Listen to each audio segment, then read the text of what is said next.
Welcome dear students to NDA maths classes by DB sir. तो बच्चों, आज के इस क्लास में हम जानेंगे क्रॉस मल्टीप्लिकेशन मेथड के बारे में to solve a pair of linear equations. इससे पहली क्लासों में हम डिस्कस कर चुके हैं already graphical method, substitution method और एलिमिनेशन मेथड से पेयर ऑफ लीनियर इक्वेशंस का सॉल्यूशन कैसे फाइंड किया जाता है। ठीक है, तो इस मेथड को स्टार्ट करने से पहले कुछ चीज़ें आपको दिमाग में रखनी पड़ेंगी, कुछ चीज़ें आपको पहले से आनी चाहिए। ठीक है, तो पहली बात आपको ये चीज़ हल्की सी आनी चाहिए, हल्की सी डिटर्मिनेंट। हालांकि वास्ट टॉपिक है, क्लास 12 का टॉपिक है ये आपका डिटर्मिनेंट। ये इसके लिए पहले आपको मैट्रिसेस में जाना पड़ेगा, फिर डिटर्मिनेंट में आओगे। बट आपने इतनी सारी चीज़ें दिमाग में रखनी नहीं है। सपोज़ कीजिए आपके सामने में कुछ ऐसी चीज़ें आती हैं ए बी सी डी, और इसके बाहर में आपके दो डंडे इस टाइप के आते हैं। तो आपने समझ जाना है कि एक डिटर्मिनेंट है ऑर्डर 2 का। ठीक है, ऑर्डर 2 का मीन्स इसमें 2 रोज़ हैं। पहली रो आपकी ये हो गई और दूसरी रो ये हो गई R2, और पहला कॉलम ए, पहले कॉलम में ए और सी आ गया कॉलम 1, और दूसरे कॉलम में बी और डी आ गए। ठीक है, तो इसमें 2 रोज़ हैं और 2 कॉलम्स हैं। दैट मीन्स ये आपका डिटर्मिनेंट हो गया ऑर्डर 2 का। तो इस डिटर्मिनेंट की एक पर्टिकुलर वैल्यू होती है। ठीक है, हर किसी डिटर्मिनेंट की एक पर्टिकुलर वैल्यू होती है। ये तो केवल ऑर्डर 2 का है, ऑर्डर 3 का भी होगा, उससे ऊपर ऑर्डर के भी होंगे। बट आपने ऑर्डर 3 में अभी जाना नहीं है, केवल ऑर्डर 2 तक आपने सीमित रखना है, क्योंकि यहाँ जो क्रॉस मल्टीप्लिकेशन हम करेंगे वहाँ पे ऑर्डर 2 की ज़रूरत पड़ेगी। तो अब इसकी वैल्यू कैसे निकाली जाती है इस डिटर्मिनेंट की, तो इसको जानेंगे आप। सबसे पहले देखिए, ए को मैंने गोल किया, ध्यान देंगे ए से स्टार्ट करेंगे, और ए से डी को आपने क्या किया, मल्टीप्लाई किया क्रॉस। ठीक है, तो ये आप आ गया आपका ए इंटू डी आपने किया। फिर आपने क्या किया, जो बचे हैं बी और सी, इनको फिर मल्टीप्लाई किया क्रॉस में बी इंटू सी, फिर दोनों को घटा दिया। ठीक है, ए डी में से बी सी को घटा दिया। तो इस तरीके से इसकी वैल्यू निकल जाएगी। Okay, hope this is clear. थोड़ा सा एक एग्जांपल लेते हैं। 3 4 1 2, ये हमने एक डिटर्मिनेंट बना दिया ऑर्डर 2 का। तो इसकी वैल्यू निकालने के लिए सबसे पहले हम क्या करेंगे बताइए आप। 3 से स्टार्ट करेंगे, 3 इंटू 2 कितना हो गया 6। फिर हमने 4 और 1 को मल्टीप्लाई करना है क्रॉस में, 4 1 या 4 आ गया, फिर घटा देंगे तो कितना आ जाएगा value 2। Okay, hope this is clear. तो इस तरीके से आप डिटर्मिनेंट की वैल्यू फाइंड करते हैं ऑर्डर 2 की। तो अब इतना आपने जान लिया है, तो अब आइए आप क्रॉस मल्टीप्लिकेशन मेथड में इसका फॉर्मूला हम लिखेंगे। देखिए, सबसे पहले हमने लिखा x equal to y equal to 1। अब यहाँ पे पेयर ऑफ लीनियर इक्वेशंस आपके सामने ऊपर में लिखे हुए हैं। ठीक है, दो लीनियर इक्वेशन आपके सामने में है। अब पेयर ऑफ लीनियर इक्वेशंस है, इनका सॉल्यूशन फाइंड करने के लिए पहले फार्मूला आप लिखेंगे। x के अपॉन में लिखा, y के अपॉन में लिखा और 1 के अपॉन में लिखा। x के अपॉन में क्या लिखेंगे, तो x के अपॉन में भी डिटर्मिनेंट ही आएगा, y के अपॉन में भी डिटर्मिनेंट आएगा और 1 के अपॉन में भी डिटर्मिनेंट आएगा। ठीक, अब x के नीचे में क्या आएगा अपॉन में, कौन सा डिटर्मिनेंट हम लेंगे, तो उसको आप यहाँ पर स्टडी करेंगे। ध्यान दीजिए, सबसे पहले आप पेयर ऑफ इक्वेशंस में चले जाइए और यहाँ पे जो x वाले टर्म है इनको ढक दीजिए, पूरा का पूरा ढक दीजिए हाथ से। अगर आपने कॉपी में लिखा है तो x वाले दोनों टर्म्स को आप ढक दीजिए। आपके सामने में केवल 4 चीज़ें नज़र आएंगी, b1y प्लस c1 और b2y प्लस c2। यहाँ से आपने y को भी नहीं लेना है। ठीक है, जो वेरिएबल्स हैं इनको हटा देना है। तो उसके बाद आपके सामने में केवल 4 चीज़ें नज़र आएंगी, b1 c1 और b2 c2। ठीक है, मीन्स ये आपने लिख दिया, इनका डिटर्मिनेंट ये हो गया। ठीक, फिर आपने y के अपॉन में लिखना है। तो y के अपॉन के लिए आप क्या करेंगे, आप y वाले टर्म्स को ढक देंगे। ठीक है, y वाले टर्म्स को ढकेंगे तो आपके सामने में कुछ ऐसा आएगा।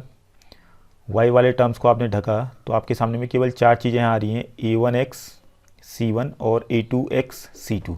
अब यहाँ पे आपने x लेना नहीं है। और एक चीज़ का ध्यान रखेंगे कि पहले यहाँ पे a1 a2 नहीं लिखेंगे आप। ये ध्यान रखेंगे कि पहला वाला जो आपका x के अपॉन में था कहाँ पे ख़त्म हुआ था, ये c1 c2 आएगा नीचे में, c1 c2 पे ख़त्म हुआ था। तो यहाँ पे आप क्या करेंगे, c1 c2 लिखेंगे। ओके, c1 c2 लिखेंगे, उसके बाद आपका a1 a2 आएगा। मीन्स लिखना तो आपने चारों चीज़ें हैं, a1 a2 c1 c2 तो लिखना ही है, लेकिन पहले किसको लिखेंगे आप, c1 c2 को, फिर a1 a2 को। यहाँ पे थोड़ा सा आप ध्यान रखेंगे इस वाले स्टेप में। बाकी 1 के अपॉन में तो सीधी सी कहानी है। 1 के अपॉन में क्या करना है आपने, सीधे कांस्टेंट वाले टर्म्स को ढक दीजिए। कांस्टेंट बोले तो यहाँ पे C1 C2 हो गया, इनको ढक दीजिए। बाकी चार चीज़ें आपके सामने में नज़र आ रही हैं, इसको जैसा है वैसे ही उतार देंगे, बट x और y को हटा देंगे इनमें से, जैसे हम पहले कर रहे थे A1 A2 और B1 B2। ओके, ये आपने लिखा, इसका डिटर्मिनेंट आपने बना दिया। बट यही करना है, फिर इनकी डिटर्मिनेंट वैल्यू निकाल देनी है, उसके बाद सॉल्व कर देना है। ठीक है, तो एक एग्जांपल लेके हम इसको सॉल्व करते हैं। कोई एग्जांपल लेते हैं, उसके बाद क्रॉस मल्टीप्लिकेशन मेथड से कैसे इनका सॉल्यूशन निकालेंगे देखते हैं। 2x + 3y - 4 = 0 and 3x - 4y + 1 = 0। हमारे पास दो इक्वेशंस आपके सामने में है। ठीक है, अ पेयर ऑफ लीनियर इक्वेशंस हैं, इक्वेशन 1 एंड इक्वेशन 2। ठीक, अब हम लिखेंगे फॉर्मूला सीधे सीधे, कोई दिक्कत नहीं है। x लिखा = y लिखा और 1 लिख दिया। x के अपॉन में क्या लिखेंगे, x वाले टर्म्स को ढकिए, तो आपके सामने क्या बचते हैं, 3 - 4, 3 + 3 -4 लिखा आपने, फिर आपने -4 और +1 लिखा, -4 + 1, इनका डिटर्मिनेंट यहाँ बना दिया। ठीक है, उसके बाद आपने y के अपॉन में क्या लिखना, अभी हमने डिस्कस किया था, y के अपॉन में y वाले टर्म्स को ढकिए। तो लास्ट में आपका कहाँ पे ख़त्म हुआ था, पहला वाला जो डिटर्मिनेंट कहाँ पे ख़त्म हुआ था, -4 1 पे, तो उसको दोबारा लिख देंगे -4 1। Okay, and after that starting वाला जो था आपका A1 A2 मीन्स y वालों को ढका, तो हमारे पास केवल चार चीज़ें नज़र आ रही हैं केवल, तो साफ क्लियर हो जाना चाहिए 2 3। तो यह इसका डिटर्मिनेंट हमने ले लिया। और 1 की अपॉन में क्या आएगा, देखिए आप 1 के अपॉन में, तो कांस्टेंट टर्म्स को यहाँ पे ढकिए, कांस्टेंट टर्म्स को हमने ढक लिया, तो चार चीज़ें यहाँ नज़र आई और सीधे हमने लिख दिया। और पहला वाला उसे भी कहाँ पे ख़त्म होता, 2 3 पे ख़त्म होता, तो 2 3 आपने लिखा है यहाँ पे। ठीक है, 2 3 लिखा, और उसके बाद y के जो आपके कोफिशिएंट्स हैं इनको लिख दिया 3 - 4। तो ये पैटर्न आपने स्टडी कर लिए, बट इतना आपने जान लिया तो बाकी आपको क्रॉस मल्टीप्लिकेशन मेथड में कोई दिक्कत आएगी ही नहीं है। ठीक है, तो ढकने वाला प्रोसेस आपने समझ जाना, और y वालों का विशेष ध्यान देगा। y के अपॉन में क्या आएगा, तो y वालों को ढका, बट y वालों को ढकने के बाद हमने ऐसा नहीं लिखा कि 2 3 को पहले लिखा, ऐसा नहीं लिखा। ठीक है, पहले -4 और 1 को पहले लिखा, उसके बाद 2 3 को लिखा, क्योंकि यहाँ सुलटे में तो ये नज़र आ रहा है 2 -4 3 1, वैसे इसको उल्टा कर देंगे, -4 पहले 2 बाद में और 1 पहले 3 बाद में। ठीक है, okay, hope this is clear. अब इसका क्रॉस मल्टीप्लाई कीजिए, इनकी डिटर्मिनेंट वैल्यू निकालिए। तो पहले की डिटर्मिनेंट वैल्यू कैसे निकलेगी, 3 × 1, तो हम लिखा x/3, फिर 4 और -4 को मल्टीप्लाई किया तो कितना आ रहा है, +16, फिर दोनों को घटा दिया।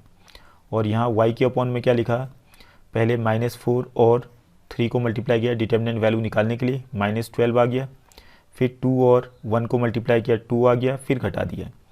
ओके, फिर 1/2 और -4 को मल्टीप्लाई किया, -8 आ गया, फिर 3 और 3 को मल्टीप्लाई किया, कितना आ गया, 9 आ गया, फिर घटा दिया। तो अब इस प्रोसेस से आपके पास रिज़ल्ट आने वाला है x/3 - 16 कितना होता है, -13, एंड y/-12 -2 से क्या हो जाएगा, -14 = 1/-8 -9 से -17 आ गया। अब इक्वेशन 3 बन गया आपका ये। अब लिखेंगे हम फ्रॉम इक्वेशन 3, इक्वेशन 3 से अब आप एक काम करेंगे, यहाँ पे 3 3 इक्वल है, तो x/-13 और केवल आप लास्ट वाला जो वैल्यू है कांस्टेंट वाला, इन दोनों को इक्वल करेंगे, यहाँ से आपकी x की वैल्यू आ जाएगी। तो x/-13 इज इक्वल टू 1/-17। ठीक है, तो यहाँ से आपका आ जाएगा x इक्वल टू, -13 को यहाँ क्रॉस करके ऊपर भेजिए, -13/-17 हो गया, माइनस से minus cancel, that means x की वैल्यू हमारे सामने में आ चुकी है 13/17। ओके, वैसे ही y की वैल्यू निकालने के लिए आप क्या करेंगे, y वाले टर्म को लेंगे बीच में से और लास्ट में कांस्टेंट वाले को इसके साथ ले लेंगे इक्वल टू में, तो what you will get, y/-14 is equal to 1/-17, and इसको सॉल्व करने के बाद आपका रिजल्ट आ चुका है y इक्वल टू आ जाएगा -14 upon -17, minus minus cancel and y की वैल्यू आ गई 14 upon 17। Okay, hope this is clear. तो यही आपका क्रॉस मल्टीप्लिकेशन मेथड, पैटर्न की आपने स्टडी सही से करनी है। बहुत सिंपल तरीके से आपका क्रॉस मल्टीप्लिकेशन मेथड से चीज़ें जल्दी सॉल्व हो जाती हैं। ओके, तो आज की क्लास में इतना ही, बाकी फिर हम एक्सरसाइज से मूव करेंगे in the next class. So thank you for today's class.